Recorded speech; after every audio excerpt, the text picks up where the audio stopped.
வணக்கம் மாணவ செல்வங்களே.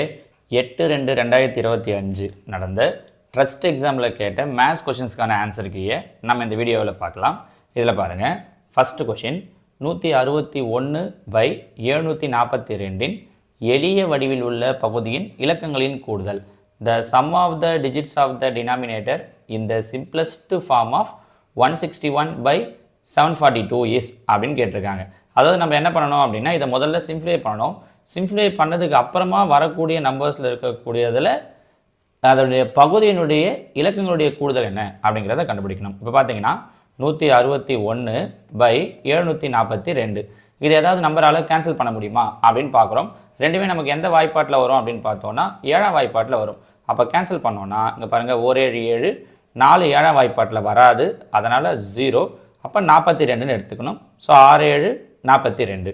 அடுத்து இங்கே வந்தீங்கன்னா 16 7 14 மீதி 2 21 3 21. ஸோ என்ன கிடைக்குது நமக்கு அப்படின்னா 23/106 கிடைக்குது. இதை இதுக்கு மேலே ஏதாவது கேன்சல் பண்ண முடியுமானா முடியாது. அப்போது கீழே இருக்கக்கூடிய இந்த பகுதியினுடைய இலக்கங்களை கூட்டணும். பாருங்கள், 1 0 6 1 + 0 + 6 கூட்டணும் அப்படின்னா 1 6 7. அவங்க கேட்டது அதான் கேட்டிருக்காங்க, பகுதியினுடைய இலக்கங்களின் கூடுதல். So answer option 3 7. ஓகேங்களா? அடுத்ததாக ரெண்டாவது கேள்வி பாருங்கள், 5/6 வகுத்தல் 3/2 - 2/3. நம்ம போர்ட் மாஸ் ரூல் படி எப்போவுமே என்ன செய்யணும் அப்படின்னா, ப்ராக்கெட்டில் இருக்கிறது தான் ஃபஸ்ட்டு செய்யணும். கரெக்டாக?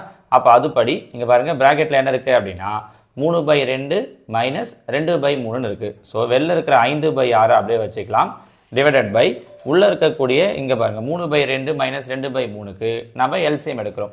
எல்சிஎம்னா இந்த கீழே இருக்கிற 2 நம்பர் எந்த காமனான டேபிளையும் வராது. அப்போ 3 6 குறுக்கு பெருக்கல் 3 9 மைனஸ் இங்கே 2 4. அப்போ அப்படின்னா 5/6 வகுத்தல் 9ல் 4 போயிடுச்சுன்னா 5/6. ஃப்ராக்ஷனை பொறுத்த வரைக்கும், அதாவது பின்னங்களில் வகுத்தல் இருக்குது அப்படின்னா அதை நம்ம என்னவா மாற்றிக்கலாம், பெருக்கலாக மாற்றிக்கலாம். பெருக்கலாக மாற்றிட்டு வகுத்தலுக்கு அப்புறமா வரக்கூடிய நம்பரை தலைகீழாக மாற்றணும். அப்போ 5/6 தலைகீழாக எழுதணும்னா 6/5. ஸோ 6 6 கேன்சல் ஆகிடும், 5 5 கேன்சல் ஆகிடும். அப்போ கடைசி ஆன்சர் என்ன நிற்குது அப்படின்னா 1. So answer option 2 1. சரிங்களா? இது செகண்ட் கொஸ்டினுக்கான ஆன்சர். அடுத்ததாக தேர்டு பார்த்தீங்கன்னா 2 ஸ்டேட்மெண்ட் கொடுத்துருக்காங்க. அதில் எது ட்ரூ எது ஃபால்ஸ்ன்னு கேட்டிருக்காங்க. The cube of every odd number is even நம்பர்னு கொடுத்துருக்காங்க. அதாவது ஒரு ஆட் நம்பருடைய கியூப் இப்போ 1ன்னு இருக்குது அப்படின்னா 1 கியூப் பண்ணோம் அப்படின்னா 1ன்னு கிடைக்கும். கரெக்டாக? அவங்க என்ன சொல்லியிருக்காங்க, ஒவ்வொரு ஒற்றைப்படை எண்ணின் கணமானது இரட்டைப்படை எண் ஆகும் அப்படின்னு கொடுத்துருக்காங்க. ஆனால் ஒற்றைப்படை எண்ணை கியூப் பண்ணோம் அப்படின்னா நமக்கு என்ன கிடைக்குது, ஒற்றைப்படை எண் தான் கிடைக்குது. அப்போ ஃபஸ்ட்டு ஸ்டேட்மெண்ட் நமக்கு ராங். கரெக்டுங்களா?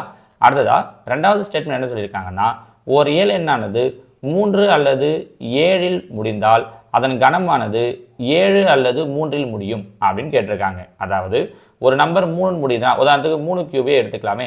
3 கியூப் பண்ணுறோம். 3 கியூப் பண்ண என்ன வரும், 3 9 9 3 27. 3 கியூப் பண்ணால் 7ன்னு முடியுது. 7 கியூப் எடுத்துக்கலாம். 7 கியூபோடைய வேல்யூ 343. அப்போ என்னென்னு முடியுது, 7 கியூப் பண்ணால் 3ன்னு முடியுது. அவங்க அதான் சொல்லியிருக்காங்க பாருங்கள், 3 7 கியூப் பண்ணால் 7 3ன்னு முடியும். ஆமாம், கரெக்டாக தான் இருக்குது. அப்போ இந்த ஸ்டேட்மெண்ட் கரெக்ட். ஸோ ஃபஸ்ட்டு கூற்று தவறு, ரெண்டாவது கூற்று சரி. அப்போ எது வரும்னு பாருங்கள், செகண்ட் ஆப்ஷன் கூற்று 1 சரி மற்றும் கூற்று 2 தவறு. ஆன்சர் 2 ஆப்ஷன் 2 தான் இதற்கான சரியான விடை. சரிங்களாமா? கேள்வி எண் 4, பின்வருவற்றுள் எது சரி, which of the following is ட்ரூன்னு கேட்டிருக்காங்க. இதில் பாருங்கள், 3/0 + 3 = 3. எந்த நம்பருடைய பவரில் 0 இருந்தாலும் ஆன்சர் என்ன வரும், 1. அப்போ 1 + 3 = என்ன வரணும், 4ன்னு வரணும். ஆனால் அவங்க 3ன்னு கொடுத்துருக்காங்க. அப்போ இது தவறு. அடுத்தது 3 பவர் -1. நம்ம ஃபார்முலா படிச்சிருப்போம், 8லேயே படிச்சிருப்போம், 9லேயும் படிச்சிருப்போம். a பவர் -mனா 1/a/m. அப்போது 3 பவர் -1னா இது என்னென்னு எழுதலாம், 1/3ன்னு எழுதலாம். அப்போ 1/3 × 1/3 பெருக்கல் வரும்போது மேலே அப்படியே பெருக்கணும், 1 1 கீழே அப்படியே பெருக்கணும், 3 3 9. அப்போ 1/9ன்னு வரணும். ஆனால் அவங்க 1ன்னு கொடுத்துருக்காங்க. அப்போ இதுவும் தவறு. அடுத்தது 3 பவர், இது நமக்கு ஃபார்முலா தெரியும், a/m ஹோல் n இருந்தால் பவரில் இருக்கிற ரெண்டுத்தையும் மல்டிப்ளை பண்ணிக்கணும், a/m × n. அப்போ அப்படின்னா 5 2 பெருக்கிறோன்னா 2 10, பவரில் மைனஸ் இருக்கிறதால -10ன்னு வந்திருக்கணும். ஆனால் என்ன கொடுத்துருக்காங்க, 3/3ன்னு கொடுத்துருக்காங்க. அப்போ இதுவும் தவறு. ஸோ கண்டிப்பாக இதுதான் சரியாக இருக்கும்னா 4th தான் சரியாக இருக்கும். எப்படி சரி அப்படின்னா, இப்போ சொன்ன இதே ஃபார்முலா தான் இப்போ ஏ பை அந்த மாடலில் formula A by B whole power M அப்படின்னா இதை நம்ம ரெசிப்ரோக்கில் எழுதலாம் பி பை ஏன்னு எழுதலாம். ஆனால் எழுதும்போது பவரில் ப்ளஸ் இருந்தால் மைனஸ் ஆகிடும், மைனஸ் இருந்தால் ப்ளஸ் ஆகிடும். அப்போ பாருங்கள் 2/3 தலைகீழாக எழுதுனா 3/2, பவரில் இருக்கிற +10 என்னவாயிடுதுன்னா -10 ஆயிடுது. ஸோ ஆன்சர் ஆப்ஷன் 4 4வது கேள்விக்கு. சரியா? அடுத்ததா 5வது கொஷின், கொடுக்கப்பட்ட படத்தின் சுற்றளவு பெரிமீட்டர் ஆஃப் த கிவன் ஃபிகரிஸ்னு கேட்டிருக்காங்க. இப்போ பாருங்களேன், இந்த பக்கம் 5 சென்டிமீட்டர், அப்போ கண்டிப்பாக இந்த சைடு என்னவாக தான் இருக்கும் 5 சென்டிமீட்டராக தான் இருக்கும். இங்கே 60 டிகிரி, இங்கே 60 டிகிரின்னு கொடுத்துருக்காங்க. அப்போ 3வது கோணம் என்னவாக இருக்கும், அதுவும் 60 டிகிரி. எனக்கு கூட்டினா 180 வரணும் இல்லையா? அப்படின்னா என்ன அர்த்தம், இது ஒரு சமபக்க முக்கோணம். ஸோ இங்கே 5 சென்டிமீட்டர்னா இதுவும் 5 சென்டிமீட்டர், இதுவும் 5 சென்டிமீட்டர். அதுக்காக தான் அவங்க 60 கொடுத்துருக்காங்க. இங்கே 10னா இதுக்கு ஆப்போசிட்டில் இருக்கிற இதுவும் 10. அப்போ அவங்க கேட்டிருக்கிறது சுற்றளவு. சுற்றளவுனா சுற்றி வரக்கூடிய அளவு. இந்த சுற்றி இருக்கிற நம்பர்ஸை மட்டும் ஆட் பண்ணிட்டீங்கன்னா முடிஞ்சிடுச்சு. இங்கேருந்து ஆரம்பிக்கலாமா? 5 ஒரு 10 15 ஒரு 5 20 ஒரு 5 25 25 ஒரு 10 35. So answer option 2 35 centimetre. சரி, இந்த 5 கூட்டலையே அப்படின்னு உங்களுக்கு டவுட் வரும். நம்ம சுற்றி வரக்கூடிய அளவுன்னும் போது இங்கே வெளில இருக்கிறது மட்டும்தான், உள்ளே இருக்கிற அளவுகளை கூட்டக்கூடாது. அது தப்பு பண்ணிட்டீங்கன்னா 40ன்னு போட்டுருவீங்க. சரியா? So answer option 2 35 centimetre. அடுத்து 6வது கொஸ்டின் பாருங்கள். ஓவை மையமாகவும் ஏ அலகு ஆரமும் கொண்ட கொடுக்கப்பட்ட வட்டத்தில் நிழலிடப்பட்ட பகுதியின் பரப்பளவு.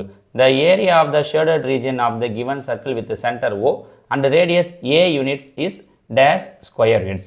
இது ஒரு சர்க்கிள். சர்க்கிளோட ஏரியாவுக்கு ஃபார்முலா, சர்க்கிளுடைய வட்டத்தினுடைய பரப்பளவுக்கு ஃபார்முலா என்ன, πr ஸ்கொயர். இது மொத்தம் எத்தனை பார்ட்டாக இருக்குன்னு பாருங்களேன். 1 2 3 4 5 6 7 8, மொத்தம் 8 பார்ட் இருக்குது. அதில் நமக்கு தேவையானது ஒரே ஒரு பார்ட்டோட ஏரியா மட்டும்தான். மொத்தம் எத்தனை பார்ட் இருக்குது, 8 பார்ட் இருக்குது. அதனால் டிவைடட் பை 8, நமக்கு ஒரு பார்ட் தான் வேணும். அதனால் 8ஆல் டிவைட் பண்ணிடும். சப்போஸ் 2 ரீஜன் ஷேட் பண்ணியிருந்தாங்கன்னா இன்ட்டு 2, ஒரு ரீஜன் இருந்தால் இன்ட்டு 1 போட வேண்டிய அவசியம் கிடையாது. 1. இன்னொன்று இதில் ரேடியஸ் என்ன கொடுத்துருக்காங்கன்னு பாருங்கள். ஆரம் ஏ அலகுகள் ஆரம்னு கொடுத்துருக்காங்க. அப்போ நம்ம ஃபார்முலா πr ஸ்கொயர்னு யூஸ் பண்ணுவோம். ரேடியஸ் ஆரம் வந்து இங்கே ஏன்னு கொடுத்துருக்கிறதால பை, ஆருக்கு பதில் ஏ, அப்போ πa ஸ்கொயர் பை 8 அப்படிங்கிறது தான் இதோட ஆன்சர். πa square by 8. சரிங்களா? அடுத்ததா 7வது கேள்வி. ஒரு முக்கோண பிரமிடில் அமைந்துள்ள விளிம்புகள், முகங்கள் மற்றும் உச்சிகளின் எண்ணிக்கை முறையே அப்படின்னு கேட்டிருக்காங்க. முக்கோண பிரமிடை பற்றிலாம் நம்ம ஆல்ரெடி சொல்லியிருக்கோம், முன்னாடியே சில வீடியோஸில் சொல்லியிருக்கோம் இல்லையா?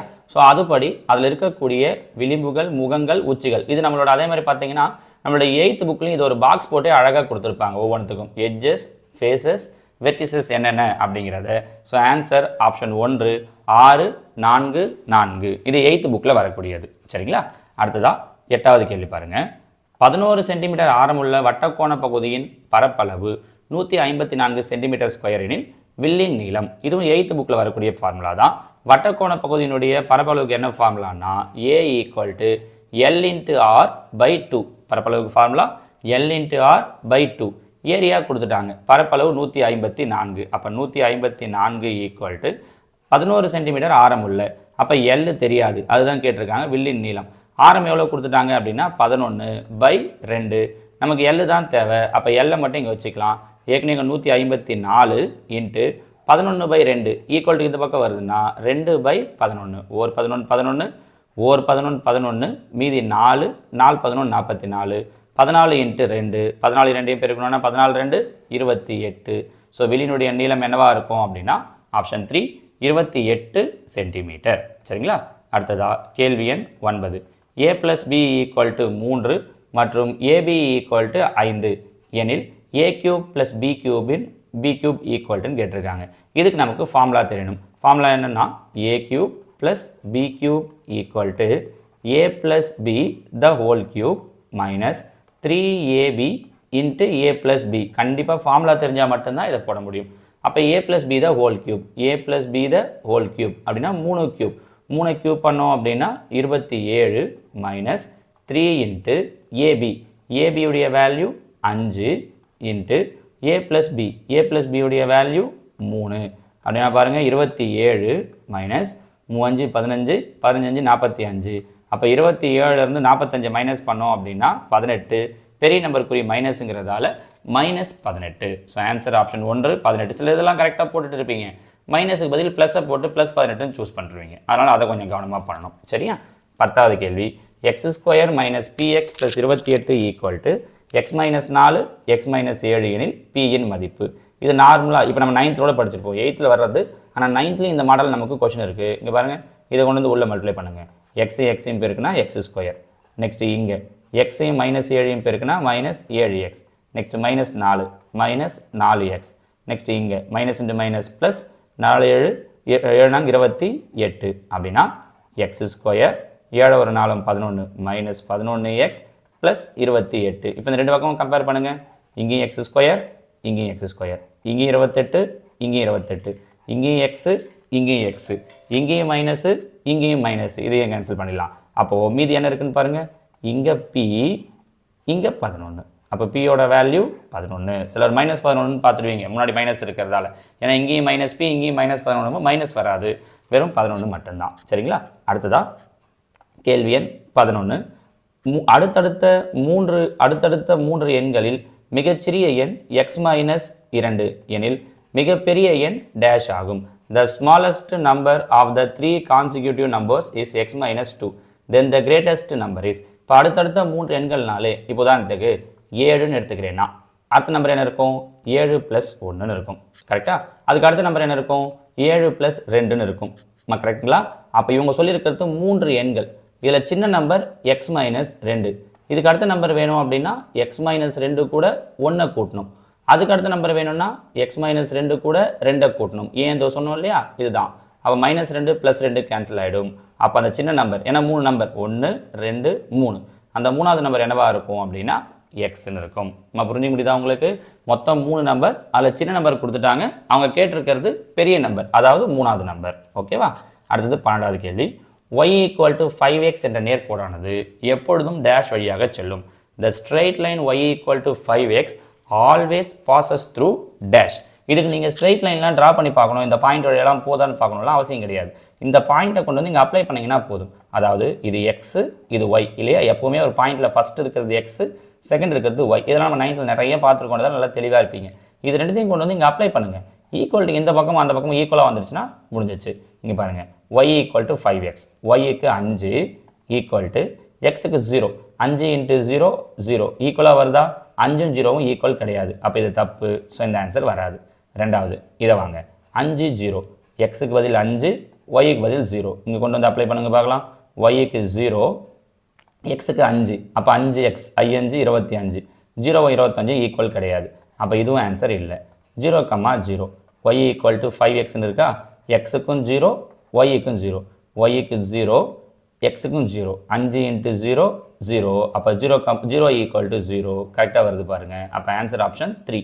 நீங்கள் இதை போட்டிங்கனாலும் வராது. இப்போ y = 5xல் எக்ஸுக்கும் 5, ஒய்க்கு 5, ஒய்க்கு 5, எக்ஸுக்கு 5னா 5 25ன்னு வருது. 5 25 ஈக்குவல் இல்லை பாருங்கள். அதனால் இது கிடையாது.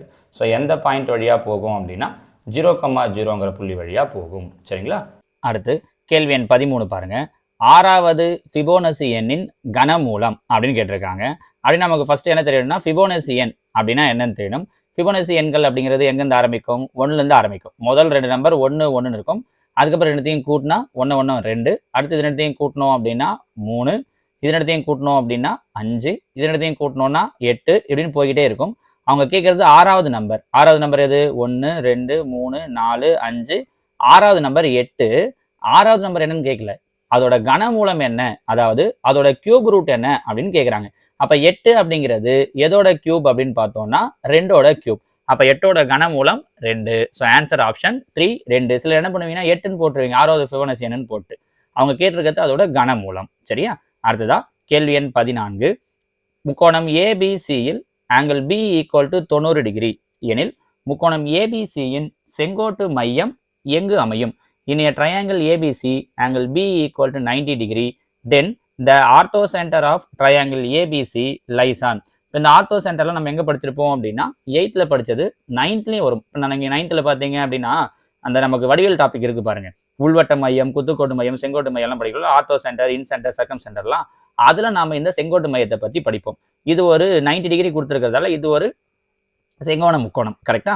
செங்கோண முக்கோணத்தோட செங்கோட்டு மையம் ஆர்த்தோ சென்டர் எங்கே அமையும்னா எந்த கோணம் 90 டிகிரியாக இருக்கோ 90 டிகிரியாக இருக்கோ அதில் தான் அமையும். அப்போ ஆங்கிள் பி தான் 90 degree. So answer option 2 B. சரிங்களா? நம்ம புரியுதுங்களாமா? ஸோ எந்தெந்த இடத்துல அமையும் ஒவ்வொன்றும் அப்படிங்கிறது இதை பேஸ் பண்ணி இன்னொரு கொஸ்டின் கூட அவங்க கேட்டிருக்காங்க இதே கொஸ்டின் பேப்பர்ல. ஓகே, 15வது கேள்வி பாருங்க. முக்கோணம் ஏபிசி இஸ் சிமிலர் டு முக்கோணம் PQR, angle A 63, angle B 57 எனில் ஆங்கிள் ஆர். அதாவது முக்கோணம் ஏபிசியும் பிக்யூஆரும் சிமிலர்னு கொடுத்துருக்காங்க. அப்படின்னா என்ன அர்த்தம்னா ஆங்கிள் ஏவும் ஆங்கிள் பியும் ஈக்குவல், ஆங்கிள் பியும் ஆங்கிள் கியூவும் ஈக்குவல், ஆங்கிள் சியும் ஆங்கிள் ஆரும் ஈக்குவல்னு அர்த்தம். இதில் பாருங்க ஏ 63, பி 57 கொடுத்துட்டாங்க. ரெண்டுத்தையும் கூட்டினா என்ன கிடைக்கும்? 63 57 கூட்டினா 120. ஒரு முக்கோணத்தோட 3 கோணங்களுடைய கூடுதல் 180. இதுல 2 தெரிஞ்சிருச்சு 120ன்ட்டு. அப்ப மூணாவது வேணும்னா என்ன பண்ணணும்? 180 120 மைனஸ் பண்ணோம்னா 60 டிகிரி. அவங்க எதை கேட்டிருக்காங்க? ஆங்கிள் ஆர் கேட்டிருக்காங்க. நம்ம ஏ பி சி கண்டுபிடிச்சிட்டோம் சொன்னோம்ல, சியும் ஆரும் ஈக்குவல். அப்ப ஆங்கிள் ஆரும் என்னதான் வரும் அப்படின்னா 60 டிகிரி தான் வரும். So answer option 2 60 degree. சரியா? 16வது கேள்வி. பின் வருவனவற்றுள் எவை சார்பகா எண்கள்? Which of the following are coprime numbers? கோப்ரைம்னா என்ன அர்த்தம் அப்படின்னா ரெண்டுத்துக்கு HCF எடுத்தோம்னா 1 வரணும். இன்னும் சிம்பிளா சொல்லணும்னா அந்த ரெண்டு நம்பரும் எந்த காமனான டேபிள்லையும் வரக்கூடாது. இப்போ பாருங்க 8 10 ரெண்டுமே 2ஆம் வாய்ப்பாட்டில் வரும். அப்போ இது கோப்ரைம் கிடையாது, சார்பகா எண்கள். 8 12 ரெண்டுமே 2ஆம் வாய்ப்பாட்டில் வரும், அது மாதிரி 4ஆம் வாய்ப்பாட்டில் வரும். அப்போ இதுவும் கோப்ரைம்ஸ் கிடையாது. 8 15 ரெண்டு எதனா பொதுவான வாய்ப்பாட்டில் வருமா? வராது. இது 2ஆம் வாய்ப்பாட்டில் வரும், இது 3ஆம் வாய்ப்பாட்டில் வரும், இல்லை இது 4ஆம் வாய்ப்பாட்டில் வரும், இது 5ஆம் வாய்ப்பாட்டில் வருமே தவிர காமனான டேபிளில் வராது. அப்போ கண்டிப்பா இதுதான் கோப்ரைம் எண்கள். இங்க என்ன பாருங்க 8 18 ரெண்டு 2ஆம் வாய்ப்பாட்டில் வரும். அப்போ இதுவும் கோப்ரைம், சார்பகா எண்கள் கிடையாது, கோப்ரைம் நம்பர்ஸ் இல்லை. சரிங்களா? ஸோ எது கோப்ரைம் நம்பர்ஸ்னா ஆப்ஷன் 3. நம்ம புரியுதா? இந்த சார்பகா எண்களை வச்சும் கண்டிப்பா அவங்க கொஸ்டின் கேட்குறாங்க. இது ரொம்பவே ஈஸியாவே இருந்திருக்கும் பாருங்க. அடுத்ததா கேள்வி எண் 17. இரு கோணங்கள் சர்வசமமாகவும் மிகை நிரப்பிகளாகவும் இருப்பின் அவை டேஷ் ஆகும். If two angles are both concurrent and supplementary then they are dash. அதாவது ரெண்டு கோணம் சமமா இருக்கணும், மிகை நிரப்பியா இருக்கணும். அப்ப மிகை நிரப்பி சப்ளிமெண்டரி அப்படின்னா என்னன்னு தெரியணும். சப்ளிமெண்டரி என்ன அர்த்தம்? ரெண்டு கோணங்களை கூட்டினா 180 வரணும், அது ரெண்டும் சமமா இருக்கணும் அப்படின்னு சொல்லிட்டாங்க. அப்படின்னா என்னவா இருக்கும்? இதுவும் 90 இதுவும் 90. அப்ப 90 டிகிரி அப்படின்னா 90 டிகிரி இருக்கிறது நம்ம என்னன்னு சொல்லுவோம்? செங்கோணம்னு சொல்லுவோம், right angle. So answer option 2 செங்கோணங்கள், ரைட் ஆங்கிள்ஸ் அப்படிங்கிறது தான் இதற்கான சரியான விடை. சரிங்களா? கேள்வி எண் 18.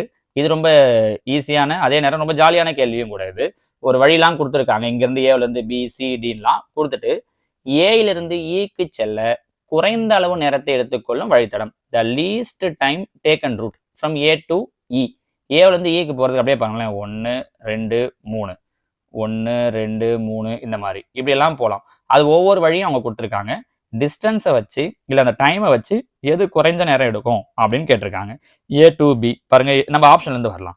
ஏவிலிருந்து பிக்கு 17 ஹவர்ஸ், பி டு சி, பியிலிருந்து சிக்கு 5 ஹவர்ஸ், சி டு இ, சியிலிருந்து இக்கு 8 ஹவர்ஸ். கூட்டினா என்ன வருது? 17 ஒரு 5 22 ஒரு 8 30. அப்போ இங்கே எவ்வளோ நேரம் ஆகுதுன்னா 30 ஹவர்ஸ் ஆகுது. இங்கே வருவோம். ஏவிலிருந்து பிக்கு 17 மணி நேரம், பியிலிருந்து டிக்கு 12 மணி நேரம், டியிலிருந்து இக்கு 6 மணி நேரம். கூட்டணும் அப்படின்னா 29 ஒரு 6 35 மணி நேரம் ஆகுது. அடுத்தது ஏவிலிருந்து பி, ஏவிலிருந்து பிக்கு 17, பியிலிருந்து சி, பியிலிருந்து சிக்கு ஒரு 5, சியிலிருந்து டி, சியிலிருந்து டிக்கு ஒரு 13, டியிலிருந்து இ, டியிலிருந்து இக்கு ஒரு 6. நமக்கு பார்க்கும்போதே சொல்லிடலாம் எது கம்மியான நேரம்னு கேட்டிருக்காங்க.